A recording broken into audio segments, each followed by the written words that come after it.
Hi hello welcome to SS productions competitive hub అండి. ఈ వీడియోలో మనము సైన్స్ సంబంధించి ట్రై మెథడ్స్లో భాగంగా సైన్స్ మెథడాలజీ అనేది చూద్దామండి. అకాడమీ బుక్ని బేస్ చేసుకొని ఇక్కడ తెలుగు మరియు సంస్కృత అకాడమీ ఈ 2024లో రిలీజ్ అయినటువంటి న్యూ బుక్ అనమాట. ఇందులో నుంచే కంపల్సరీ ఎక్కువగా రావడం జరుగుతుంది.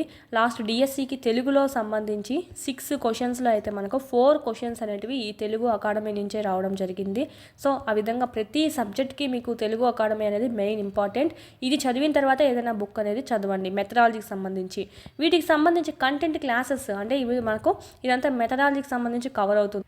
కంటెంట్ టెక్స్ట్ బుక్స్ కావాలంటే కదా పిల్లల టెక్స్ట్ బుక్స్ సంబంధించి ఇక్కడ లెసన్ వైజ్ క్లాసెస్ అనేటివి ఉన్నాయి. మీకు 3rd నుంచి 10th వరకు క్లాస్ వైజ్ ఉంటాయి. అందులోనే మీకు లెసన్ వైజ్ ఉంటాయి. ఈజీగా మీరు ఇక్కడ అర్థమయ్యే విధంగా చెప్పడం జరిగింది. ఎవ్రీ క్లాస్ మ్యాథ్స్ వాళ్ళు ఎవరైతే ఉన్నారో నాన్ మ్యాథ్స్ వాళ్ళు ఎవరైతే ఉన్నారో ఓకే వాళ్ళకు ఈజీగా అర్థమయ్యే విధంగా చెప్పారు. అదేవిధంగా సైన్స్ సోషల్ బ్యాక్గ్రౌండ్ లేని వాళ్ళు ఉంటారనమాట. అవి కష్టంగా ఉన్నవాళ్ళు వాళ్ళకు కూడా ఆ సైన్స్ సోషల్ అనేది ఈజీ వేలో అర్థమయ్యేలా విత్ హింట్స్తో కూడా చెప్పడం అనేది జరిగింది. నాన్ మ్యాథ్స్ వాళ్ళకి యూజ్ అవుతుంది. నాన్ సైన్స్ సోషల్స్ ఎవరైతే ఉన్నారో వాళ్ళకు కూడా యూజ్ అయ్యే విధంగా ఈ క్లాసెస్ అన్నీ అంత చిన్న స్టేజ్ నుంచి చెప్పడం అనేది జరిగింది. సో ఇక్కడ మీకు పీడిఎఫ్స్ కూడా ఉన్నాయండి. డౌన్లోడ్ చేసుకొని జిరాక్స్ కూడా చేసుకోవచ్చు. 3rd to 8th మొత్తం ఉంటాయి. 9th 10th లింక్డ్ టాపిక్స్ అనేటివి మీకు లెసన్ వైజ్ చెప్పింటారు. ఈజీగా మీకు అర్థమవుతుంది. ఇంకా ఎవరైనా పర్చేస్ చేసుకోకుంటే చేసుకోండి, చాలా యూస్ఫుల్ అవుతుంది. ఓకే, ఈ పీడిఎఫ్స్ కూడా మీరు జిరాక్స్ చేసుకొని చదువుకోవచ్చు అనమాట. పీడిఎఫ్స్ నుంచే మనకు టెట్లో అయితే చాలా వరకు 140+, 130+, 120+ అనేది స్కోర్ చేశారు. పీడిఎఫ్స్ చదువుకున్నా మీకు ఈజీగా గెట్ ఆన్ అవ్వచ్చు అనమాట. ఈ టెక్స్ట్ బుక్స్ పీడిఎఫ్స్ రివిజన్ కోసం యూస్ అవుతాయి. నెక్స్ట్ అదేవిధంగా ఎగ్జామ్స్ ఏవైతే ఉన్నాయో మీకు 499 రూపీస్తోనే ఉన్నాయి. ఆప్షన్స్తో సహా మనకి ఇందులో నుంచి రిపీట్ అవ్వడం జరిగిందంటే ప్రీవియస్ ఎగ్జామ్స్లో అయితే మనకి ఇప్పుడు టెట్ వీటిల్లో అన్నిట్లో ఇవి కూడా మీకు క్లాస్ వైజ్ లెసన్ వైజ్ ఉంటాయి. ఆల్ సబ్జెక్ట్స్ ఉంటాయి. 3rd నుంచి 8th వరకు 9th 10th లింక్డ్ సైకాలజీ, విద్యా దృక్పథాలు, మెథడాలజీ, జీకే, కరెంట్ అఫైర్స్ అన్నీ ఉంటాయి. అన్నీ ప్రాక్టీస్ చేసుకోవచ్చు. లింక్డ్ అన్నారు కానీ 9th 10th మొత్తం పెట్టేశామన్నమాట. ఎవరన్నా ఎస్ఏ వాళ్ళు ఉన్నా కూడా పర్చేస్ చేసుకోవచ్చు. మొత్తం పెట్టేసాం, ఆల్ లెసన్స్ పెట్టేశాము. ఎస్ఏ వాళ్ళు ఉన్నా కూడా పర్చేస్ చేసుకొని మొత్తం లెసన్స్ అనేవి ప్రాక్టీస్ చేసుకోవచ్చు అనమాట. అందుకు వీలయ్యే విధంగా 3rd to 10th మొత్తం పెట్టించాం. చూడండి, న్యూ బిట్స్ కూడా మీకు మళ్ళీ యాడ్ చేయడం అనేది జరిగింది. ఇంకా 1 or 2 మిస్ అయినా కూడా అవి కూడా మీకు యాడ్ చేయడం జరిగింది. బిట్ ఫార్మేషన్ మార్చడం జరిగింది ఇంకా న్యూ వేలో. సో అలాగే న్యూ టెస్టులు కూడా ఎప్పటికప్పుడు అప్డేట్ అవుతూనే ఉన్నాయి. చూడండి, సైకాలజీ, విద్యా దృక్పథాలు ఇవన్నీ. ఈ 2 కోర్సెస్ ఉంటే కనుక మీ దగ్గర ఈ 3rd to 10th వీడియోస్ సంబంధించి ఈ ప్లస్ టెస్ట్ సిరీస్ ఇవంతా ఆల్ టెస్ట్ సిరీస్ అనమాట. ఈ 2 కోర్సెస్ ఉంటే ఆల్మోస్ట్ మీకు హాఫ్ సిలబస్ అనేది కంప్లీట్ అయినట్టే. ఇంకా మిగిలింది చూసుకున్నట్టయితే ఈ అకాడమీ సంబంధించి 99 రూపీస్తోనే ఉంది. మీకు దాదాపు టెట్లో చూసినట్టయితే 25+ మార్క్స్ ఈ బుక్ నుంచే రావడం జరిగిందండి. ఒక్క బుక్ నుంచి ఇన్ని మార్క్స్ రావడం అంటే ఒక సెషన్లో మాటలు కాదు అసలు. 25+ మార్క్స్ అనేటివి తెచ్చుకున్నారు. బిట్స్ అనేటివి కూడా మీకు బుక్లో చూపించే వారి కూడా చెప్పున్నాం. ప్రీవియస్ ఇయర్ పేపర్స్ కూడా చూడండి, వీడియోస్ అన్నీ చేసున్నాం. ఎవ్రీ లెసన్ మిస్ కాకుండా మీకు అర్థమయ్యే విధంగా పీడిఎఫ్స్ ఇచ్చున్నాం. డౌన్లోడ్ చేసుకొని జిరాక్స్ కూడా చేసుకోవచ్చు. ఎగ్జామ్స్ కూడా ఉన్నాయి మరియు ప్రీవియస్ బిట్స్ ఎక్స్ప్లెనేషన్ కూడా ఉంది. సో ఇన్ కేస్ మనకి ఇక్కడ చూసుకున్నట్టయితే దీంట్లో అకాడమీ టెక్స్ట్ బుక్లో బిట్స్ కొన్ని ఆన్సర్లు అనేవి రాంగ్ ఇచ్చారు. అది కూడా మనం రెక్టిఫై చేసి పెట్టడం అనేది జరిగింది. ఓకే, వీడియోస్లో చూడండి ఒకసారి. మీరు ఇక్కడ కేవలం 99 రూపీస్కే ఇచ్చున్నారు. దీంట్లో నుంచే మనకు ఇంత క్వశ్చన్స్ వస్తున్నాయంటే కన్నా ఈ బుక్ అనేది మహా అంటే ఒక 240 పేజెస్ అనేది ఉంటుంది. ఇది వీడియోస్లో కాబట్టి మహా అంటే భిన్న వినేయచ్చు. ఖచ్చితంగా ట్రై చేయండి. 99 రూపీస్తో ఉన్నటువంటి ఈ సైకాలజీ అకాడమీ బుక్ అనేది ఎక్స్ప్లెయిన్ చేస్తున్నారు. టెట్ మరియు డిఎస్సి 2 బుక్లు ఎక్స్ప్లెయిన్ చేస్తున్నాం. సో ఈ విధంగా ఈ 3 కోర్సెస్ కన్నా మీరు తీసుకున్నారంటే ఈజీగా మీరు ఈ డిఎస్సికి సంబంధించి అన్నీ మీరు ఎక్కువ మార్క్స్ స్కోర్ చేయడానికి వీలవుతుంది. మెయిన్ సబ్జెక్ట్స్ ఇవన్నీ. ఎస్ఎస్ ప్రొడక్షన్స్ కాంపిటేటివ్ హబ్ అని చెప్పి ప్లేస్టోర్లోంచి టైప్ చేసి యాప్ అనేది డౌన్లోడ్ చేసుకోండి.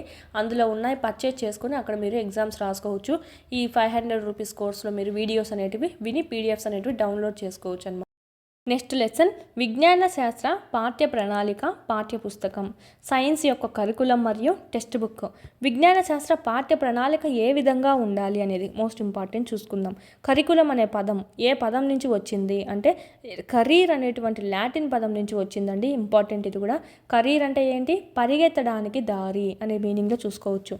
కరికులం అనేది క్రింది ఏ భాషా పదం నుంచి వచ్చింది అని అడుగుతారు. లాటిన్, అది కూడా ఏ పదం? కరీర్ అంటే పరిగెత్తడానికి దారి. Okay, important. కరికులం అంటే విద్యార్థి ఉపాధ్యాయుడు గమ్యాలు చేరుకోవడానికి ఉపయోగించేటువంటి మార్గాన్నే మనము కరికులము అని చెప్తాం. స్టూడియోలో అంటే పాఠశాల తను నిర్దేశించినటువంటి ఉద్దేశాలు లక్ష్యాల ప్రకారం తన వద్ద ఉన్న పదార్థాన్ని అంటే విద్యార్థిని మలుచుకోవడానికి కళాకారుడు అయినటువంటి ఉపాధ్యాయుడు ఉపయోగించే సాధనమే కరికులం అని అంటారు అని చెప్పి మనకు చెప్పింది ఎవరంటే కన్నింగ్హామ్ అండి. ఎంత కన్నింగ్గా మనకు పోల్చాడో చూడండి. అలా గుర్తుపెట్టుకోండి. విద్యార్థిని పదార్థంతో పోల్చాడు, కళాకారుని ఉపాధ్యాయులతో పోల్చాడు, ఓకే, స్టూడియోని పాఠశాలతో పోల్చాడు. నిర్దేశించిన ప్రకారం అంటే నిర్దేశించినవి ఏంటి, ఉద్దేశాలు లక్ష్యాలు ఎంత కన్నింగ్గా ఆలోచించాడో చూడండి అని చెప్పి మీరు గుర్తుపెట్టుకోండి. ఇలాంటి పోల్చడం వచ్చిందంటే కన్నింగ్హామ్ డెఫినేషన్ ఇచ్చినట్టు. నెక్స్ట్ క్రోక్రో డెఫినేషన్ ఏమి ఇచ్చాడు, విద్యార్థి యొక్క భౌతిక భావోద్రేక సాంఘిక ఆధ్యాత్మిక నైతిక విలువల అభివృద్ధికి పాఠశాల లోపల వెలుపల వివిధ అనుభవాలు కల్పించేదే పాఠ్య ప్రణాళిక. క్రో అంటే ఏంటి, కాకి ఎక్కడన్నా ఇళ్లలోకి వచ్చేస్తుంది, అంటే మన మిద్దుల్లోకి వచ్చేస్తుంది, లోపల బయట అంతా తిరిగేస్తూ ఉంటుందని చెప్పి గుర్తుపెట్టుకోండి. క్రో అంటే ఏంటి, కాకి అని. ఓకే, ఈ విధంగా మీరు గుర్తుకు మాత్రమే చెప్తున్నా. ఓకే, గుర్తుపెట్టుకోవడానికి. పాఠ్య ప్రణాళికనే విద్యా ప్రణాళిక అని కూడా అంటామండి. కరికులంని విద్యా ప్రణాళిక అని కూడా అంటాము. విషయ ప్రణాళిక అంటే సిలబస్ అంటాము. పాఠ్య ప్రణాళికలో ఒక భాగం అన్నమాట. పాఠ్య ప్రణాళికలో ఒక భాగమే ఏంటి, విషయ ప్రణాళిక అంటే సిలబస్. కరికులంలో మనకు సిలబస్ ఉంటుంది. ఈ విద్యా ప్రణాళికకు సంబంధించి ఓకే, ఈ ఫస్ట్ క్లాస్ పిల్లవాడు ఏం చదవాలి, సెకండ్ క్లాస్ పిల్లవాడు ఏం చదవాలి సిలబస్. సో ఇది మనకు ఓకే. విద్యా ప్రణాళిక పరిధి తక్కువై తరగతి విషయానికి పరిమితమై విద్యార్థి కేంద్రీకృతమై ఉంటుంది. ఈ విషయ ప్రణాళిక సిలబస్ ఎలా ఉంటుందంటే పరిధి తక్కువగా ఉంటుందంటే ఆ క్లాసుకి తగ్గట్టు వాడి ఏజ్ తగ్గట్టు ఉంటుందిలేండి. తరగతి విషయానికి పరిమితమై విద్యార్థి కేంద్రీకృతంగా ఉంటుంది. ఉపాధ్యాయుడి కేంద్రీకృతంగా కాదు, విద్యార్థి స్వయంగా చేసుకునేలా, స్వయంగా వాడి జ్ఞానం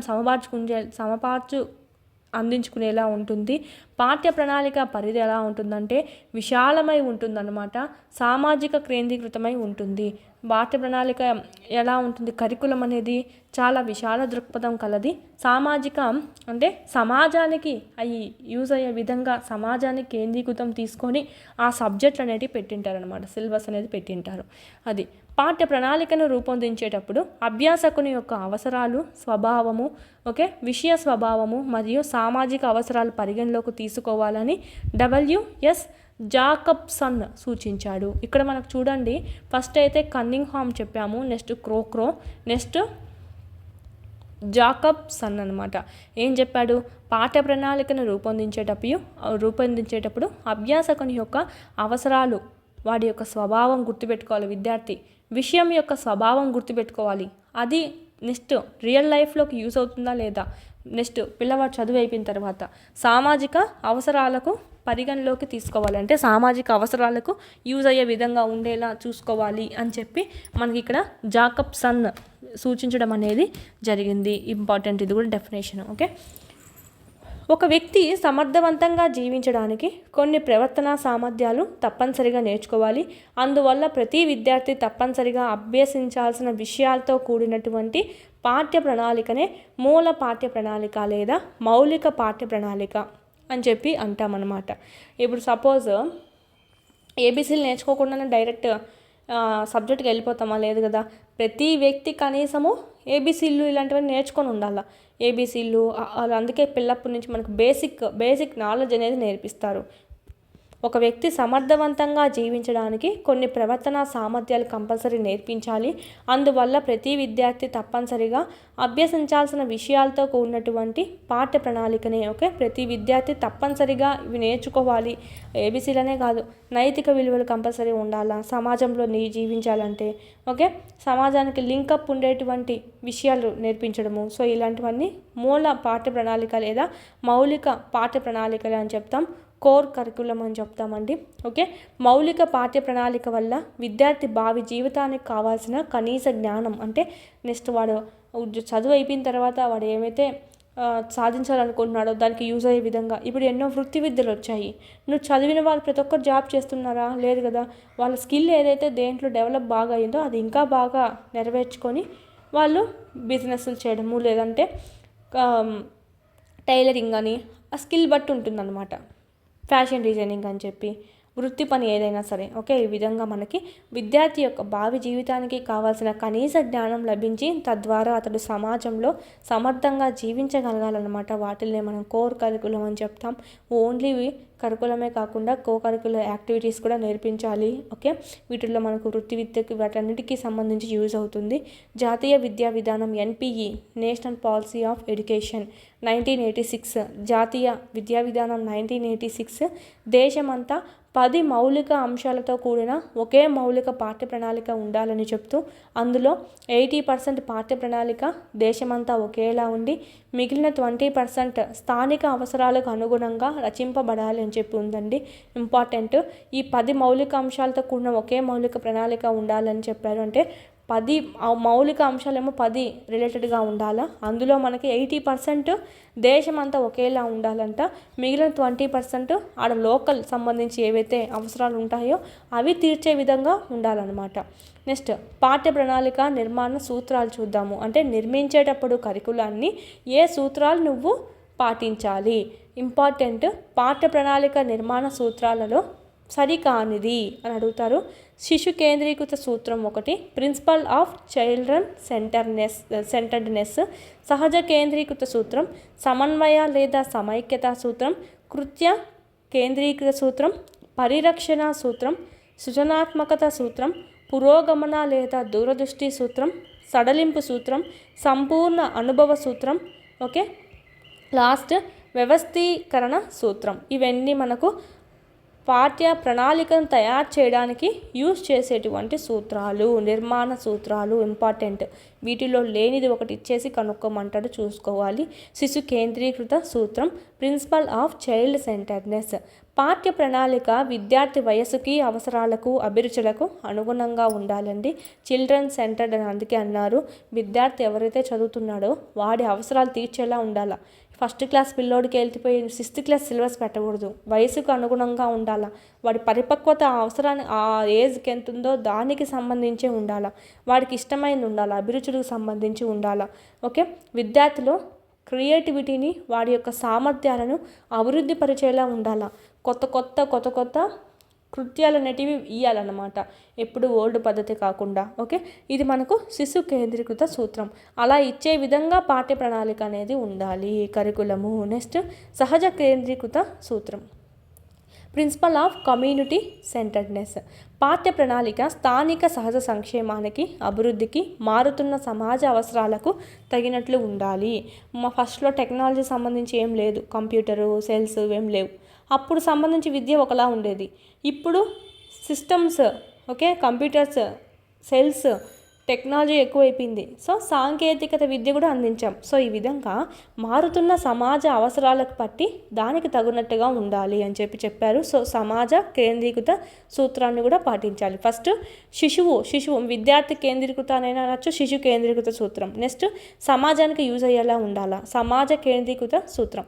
సమన్వయ లేదా సమైక్యత సూత్రం, ప్రిన్సిపల్ ఆఫ్ ఇంటిగ్రిటీ. విద్యార్థి వ్యక్తిత్వ వికాసం, ఓన్లీ మనకి ఇక్కడ చదువు ఇదే కాకుండా పర్సనల్ వ్యక్తిత్వం కూడా వికాసం చెందేలా. ఓకేనా. నెక్స్ట్ సామాజిక వికాసం, సమాజంలో ఎలా బతకాలి, ఇతరులతో గొడవలు పట్టుకుంటూ బతకాలనా, లేదంటే ఇతరుల పట్ల జాలి దయతో కలిగి ఉంది కొట్లాట లేకుండా సమైక్యతగా ఉండాలనా అనేది, ఈ రెండింటినీ సమైక్యపరిచే విధంగా పాఠ్య ప్రణాళిక ఉండాలి. విద్యార్థి యొక్క వ్యక్తిత్వ వికాసము పెంపొందించేలా ఉండాలి, సామాజిక వికాసము పెంపొందించేలా ఉండాలి. అంటే ఈ రెండింటి మధ్య బ్యాలెన్స్డ్ అనేది ఉండాలన్నమాట. దీన్నే మనం సమన్వయ లేదా సమైక్యతా సూత్రం అని చెప్తాము. అదే సమైక్యత, ఇతరులతో కలిసి మనం జీవిస్తూ ఉండాలి. ఇంటిగ్రిటీ అని కూడా సూచిస్తుంది. ఆల్మోస్ట్ మనకు నేమ్స్లోనే ఉన్నాయి, ఆ సూత్రాల నేమ్స్లోనే ఉంది దాని యొక్క ఉద్దేశం ఏంటని ఈజీ కనుక్కోవచ్చు. 21వ శతాబ్దపు విద్యార్థి అభిరుచులకు, సామర్థ్యాలకు అనుగుణంగా సామాజిక వనరులను సద్వినియోగం చేసుకొని సమాజ అభివృద్ధికి తోడ్పడాలి. ఇక్కడ మనకి అప్పట్లో సతీ సహగమనం ఉంది, వితంత పునర్వివాహం లేదు, ఇలాంటివన్నీ ఉన్నాయి. అప్పట్లో సమాజం యొక్క అభిప్రాయాలు అలానే ఉన్నాయి, వ్యక్తిత్వానికి సంబంధించి వాళ్ళవి అలానే ఉన్నాయి. సో ఇప్పుడు మనకు చూడండి, ఇక్కడ 21వ శతాబ్దంలో సంబంధించి ఎలా ఉన్నాయి, ప్రజల యొక్క, సమాజం యొక్క అభిరుచులు ఎలా ఉన్నాయి, వాళ్ళ మైండ్ ఎలా ఉంది, మారింది కదా. సో వీటికి అనుగుణంగా ఉండాలి అని చెప్పి అందరూ సమైక్యంగా ఉండేలా చూడాలి అని. ఇది మనకు కృత్య కేంద్రీకృత సూత్రం. Next principle of activity centredness, చేయడం ద్వారా నేర్చుకోవడం. కృత్య కేంద్రీకృత అంటే ఓన్లీ ఉపన్యాస పద్ధతికి అన్నీ సరిపోయేటి కాకుండా ఈ విద్యార్థులు పని చేసి నేర్చుకోవాలి, పని చేయడానికి యూజ్ అయ్యే విధంగా, అంటే ఆ కృత్యం చేయడానికి వీలుండే విధంగా ఆ టాపిక్స్ అనేటివి ఉండాలి, ఆ సబ్జెక్ట్స్ అనేటివి ఉండాలి అని చెప్పి చేయడం ద్వారా నేర్చుకోవడం. లర్నింగ్ బై డూయింగ్ ద్వారానే విజ్ఞాన శాస్త్రాన్ని అభ్యసించడం సాధ్యం కాబట్టి ప్రయోగాలకి, ప్రదర్శనలకి, పర్యటనలకి పాఠ్య ప్రణాళికలో ఎక్కువ ప్రాధాన్యత ఇవ్వాలి. అందుకే చూడండి, ఎవ్రీ లెసన్ సంబంధించి మనకి ఏదో ఒక ప్రయోగం చేసి నేర్చుకోవచ్చు అనమాట. చెట్లు, పూలు, మొక్కలు, జనాభా సంబంధించి సమాజంలో వెళ్ళి జనాభా కనుక్కోవడము, ఇలాగ మనకు సైన్స్ పరంగా చూసినట్టయితే ఎక్కువగా వీటికి ఎక్కువ ప్రిఫరెన్స్ అనేది ఇస్తారనమాట. సో కృత్య కేంద్రీకృత సూత్రం. నెక్స్ట్ పరిరక్షణ సూత్రం, ప్రిన్సిపల్ ఆఫ్ కన్జర్వేషన్. పేరెన్నికన్న భారతీయ సాంప్రదాయాలను, సంస్కృతులను గౌరవిస్తూ పరిరక్షిస్తూ రాబోయే తరాలకు అందించే విధంగా అభ్యసన అనుభవాలు నిర్మించబడాలి. ఓకే, అభ్యసన అనుభవాలు నిర్మించాలి. పరిరక్షణ సూత్రం వస్తుంది దీనికే.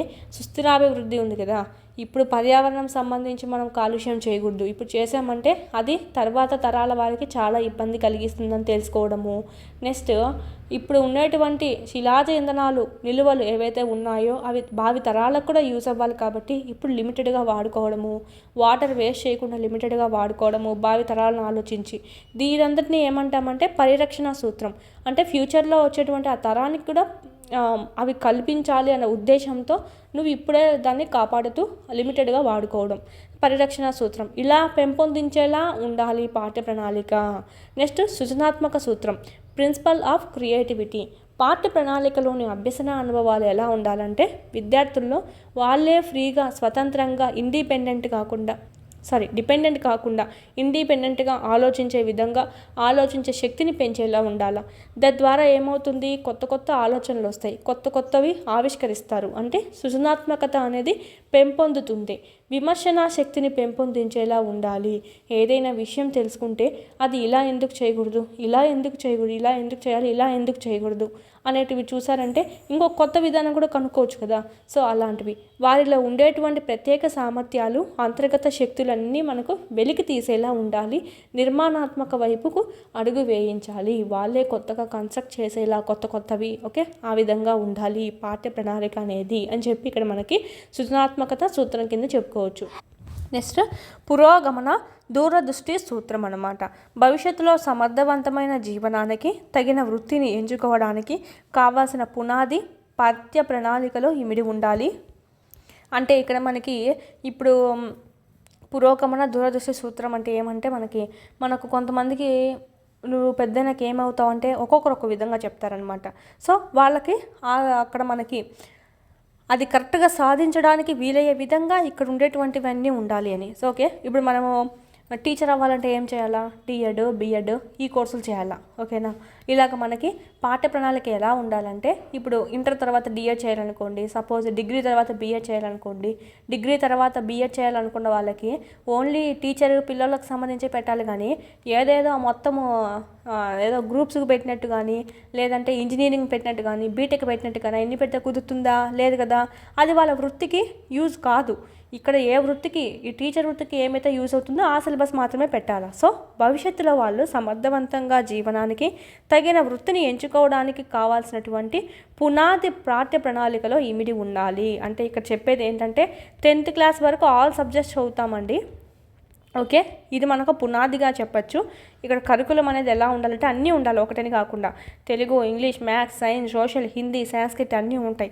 సో ఇది మనకు పునాది పాఠ్య ప్రణాళికగా చెప్పచ్చు. దీన్ని బేస్ చేసుకొని ఇంటర్ నుంచి డివైడ్ అవుతుంది. అంటే ఇక్కడ నుంచి ఇవన్నీ బేసిక్ నాలెడ్జ్ అనేది తెలిసి ఉండాలన్నమాట. దీని నుంచి నీకు వృత్తికి ఇంకా ఎంచుకోవడం అనేది జరుగుతుంది. ఇక్కడ మాకు మెచ్యూరిటీ రావడం జరుగుతుంది.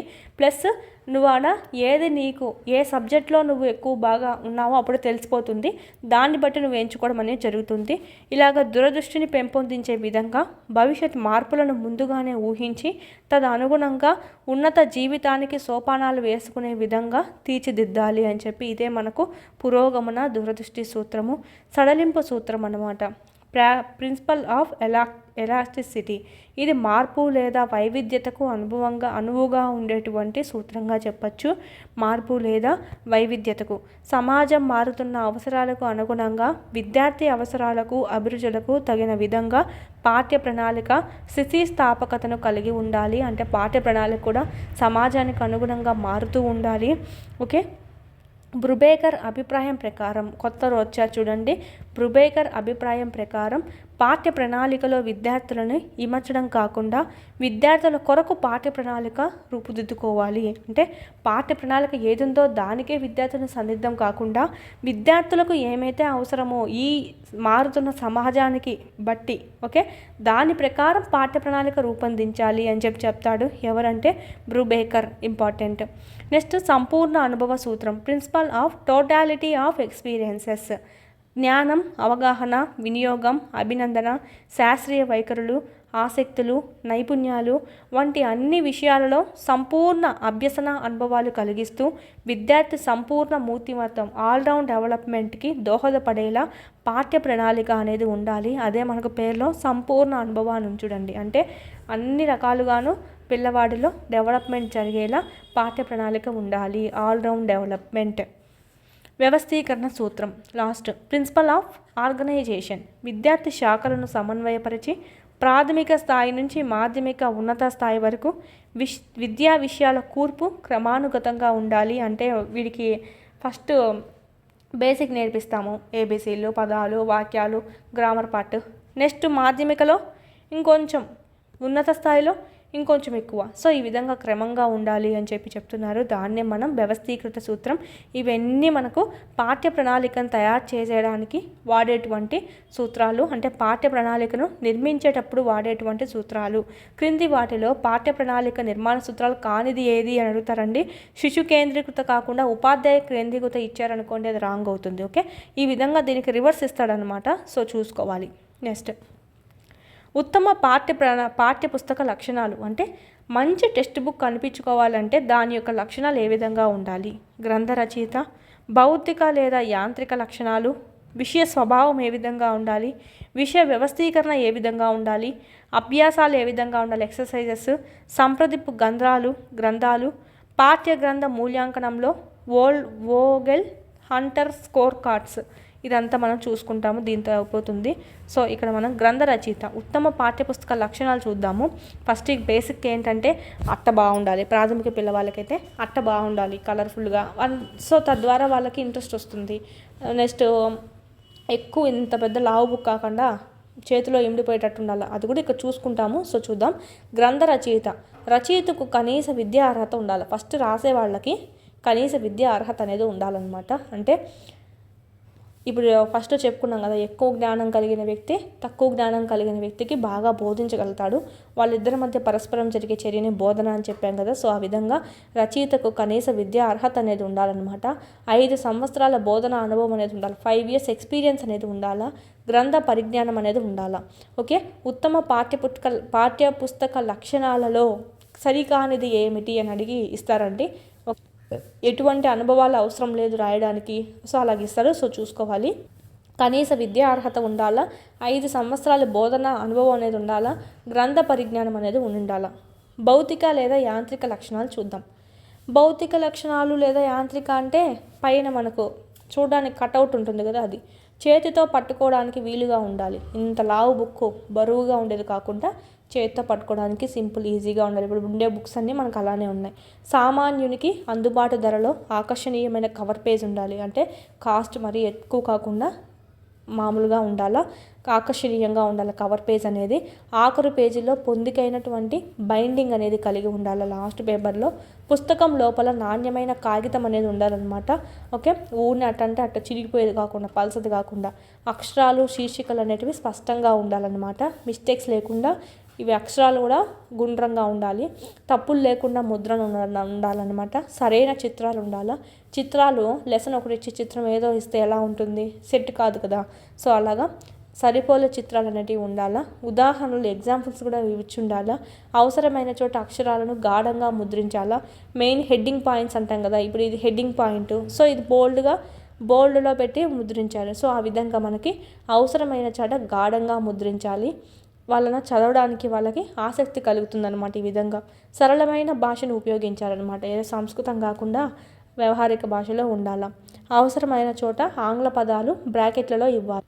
కొన్ని పదాలు అచ్చమైన తెలుగులో చెప్తే అర్థం కావు, అలాంటి వాటికి బ్రాకెట్లో ఇంగ్లీష్లో ఇచ్చామంటే అలా అర్థమవుతాయి అన్నమాట. కొన్ని సాంకేతిక పదాలకు అర్థ వివరణ పొందుపరిస్తే విద్యార్థులకు సులభంగా జ్ఞాన సముపార్జన జరుగుతుంది. కొన్ని పదాలకు అర్థం కావు కదా, సో కొన్ని పదాలకు అర్థం తెలియకుంటే అది సపరేట్ మీకు తెలుసు అని దాంట్లో కొన్ని ఇచ్చింటారు, లేదంటే పక్కన ఒక బాక్స్ ఇచ్చేసి ఆ పదానికి అర్థం ఇచ్చింటారు, అలాంటివి కూడా ఇవ్వాలి అని చెప్పి. ఇది మనకు భౌతిక యాంత్రిక లక్షణాల కిందికి. నెక్స్ట్ విషయం యొక్క స్వభావం ఏ విధంగా ఉండాలా. పాఠ్యపుస్తకంలో టెక్స్ట్ బుక్లో ఉండేటువంటి విషయం అనేది స్వీయ అభ్యసనానికి తోడ్పడే విధంగా ఉండాలా, నా అంతటి నేను చదువుకోవడానికైనా యూజ్ అయ్యి ఉండాలా. శాస్త్రీయ వైఖరులను సాంస్కృతిక విలువలు పెంపొందించేలా ఉండాలా. సంశిష్ట భావనలను సులభంగా అర్థమయ్యే ఉపభావనలుగా ఉండాలన్నమాట. అంటే మనకి ఇక్కడ చాలా కష్టంగా ఉండకుండా మ్యాటర్ అనేది ఈజీ వేలో కన్వే అయ్యే విధంగా ఉండాలన్నమాట. తగిన కృత్యాలతో ప్రయోగాల యొక్క వివరంతో కూడి ఉండాలన్నమాట. సైన్స్ పరంగా చూసుకుంటే ఓకే, సైన్స్లో ఎక్కువ ప్రయోగాల కృత్యాలు ఇవ్వడం జరుగుతుందన్నమాట. విషయ వ్యవస్థీకరణ, విషయం యొక్క స్వభావం చూసాము, వ్యవస్థీకరణ ఏ విధంగా ఉండాలా. మనోవైజ్ఞానిక సూత్రాలకు అనుగుణంగా ఉండాలా. ఏదో 5th క్లాస్ 6th క్లాస్ పిల్లోడికి 8th class 9th class history ఎత్తుకొని పెడితే చదవగలుగుతాడా, లేదు కదా. సో వాడి యొక్క సైకాలజీ ఎలా ఉంటుందో, వాడి ఏజ్ పిల్లవాళ్ళకి వాటికి ఎంతవరకు అయితే అర్థం చేసుకోగలదో అవి పెట్టాలన్నమాట. సరళత నుంచి సంశిష్టానికి వెళ్ళేలా ఉండాలి జ్ఞానం అనేది. తెలిసిన విషయాల నుంచి తెలియని దానికి తీసుకెళ్లేలా ఉండాలా. మూర్తం నుంచి అమూర్తానికి విషయ వ్యవస్థీకరణ జరగాలి, ఇంపార్టెంట్ ఇది. సరళం నుంచి సంశిష్టము, తెలిసిన విషయం నుంచి తెలియంది, మూర్తం నుంచి అమూర్తం. మీకు కన్ఫ్యూజ్ చేయడానికి ఇంకొక 4th ఆప్షన్ ఏమిస్తాడు తెలుసా, 2, 3 అనుకోండి. 4th ఆప్షన్ సంశ్లిష్టత నుంచి సరళత అని ఇస్తాడు. సో కన్ఫ్యూజ్ కాకుండా విషయ వ్యవస్థీకరణ ఏ విధంగా ఉండకూడదు కింది వాటిలో అంటే ఆప్షన్ 4, కష్టమైన నుంచి ఈజీగా ఉండకూడదు, ఈజీ నుంచి కష్టం ఉండాలి. ఓకే, ప్రతి అధ్యాయాన్ని పరిచయంతో ప్రారంభించాలి. ఫస్ట్ ఇంట్రొడక్షన్ ఇవ్వాలా. ముందు క్లాస్లో ఇది నేర్చుకున్నాం కదా, ఇక్కడి నుంచి చూద్దాము అనే విధంగా ఉండాలా. సారాంశంతో ముగించాలా. ప్రారంభంలో విషయ సూచిక ఉండాలా. ప్రతి అధ్యాయంలో శీర్షికలు ఉపశీర్షికలు స్పష్టంగా పెద్ద అక్షరాలతో రాయాలన్నమాట. ఓకేనా, ఇక్కడి నుంచి మనం చూసుకున్నాం కదా, పైనంత పాఠ్య ప్రణాళిక చూసుకున్నాము. ఇక్కడి నుంచి ఉత్తమ